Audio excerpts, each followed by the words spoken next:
Шокирани сме што денеска видовме дека не било кој член на Уставниот суд е оној за кој што се води постапка пред Комисијата за лустрација, туку дека токму председателот на Уставниот суд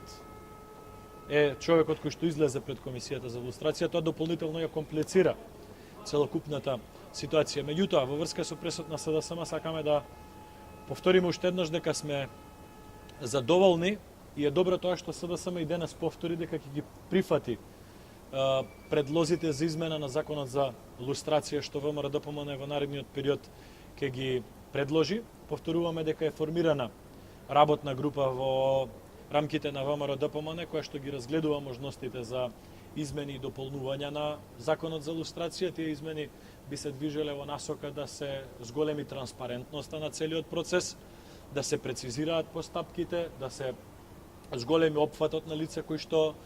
би биле предмет на лустрирање, односно на разгледување од страна на Комисијата за лустрација и да се продолжи рокот за кој што ќе се однесува, односно да законот да важи до 2010 година, и тоа не само за оние лица кои што во моментот вршат јавна функција или друга јавна работа, туку за сите лица кои што досега извршувале јавна функција во овие 20 години, кои што се живи, кои што ќе може да се бранат, или за лица кои што евентуално би можеле повторно да дојдат после неколку години на функција. Ги отфрламе сите напади од страна на СДСМ како неосновани, поради тоа што и СДСМ и нивните блиски политички партии, кои што како политички структури досега имаа можност да бидат на власт, ги испуштија овие 20 години да донесат било каков закон за лустрација. Токму ова раководство на ВМРО-ДПМН беше првата политичка структура во Република Македонија која што го промовираше процесот на лустрација, и веројатно доколку не се случија изборите во 2006 година, во Македонија воопшто немаше да се случи процес на лустрација. Нивните напади и конструкции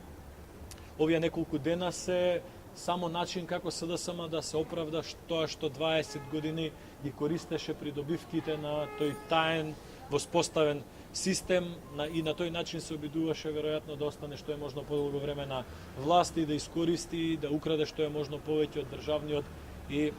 општествен имот. СДСМ обвини дека имате и вие помош во Комисијата за лустрација. Каде му беа например информациите за тоа срамото? Значи, ако со внимание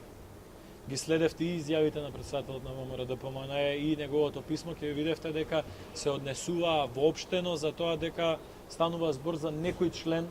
на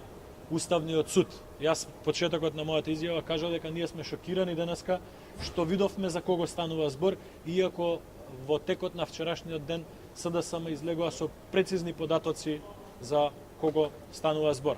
Тоа значи дека обвинувањето од СДСМ е неосновано, поради тоа што податоците ги изнесоа во текот на вчерашниот ден тие, односно нивниот член на највисокото партиско раководство Јани Макредули. Можеби е добро да се обратите до него, да го прашате од каде тој имаше информација за кој човек станува збор. Благодарам.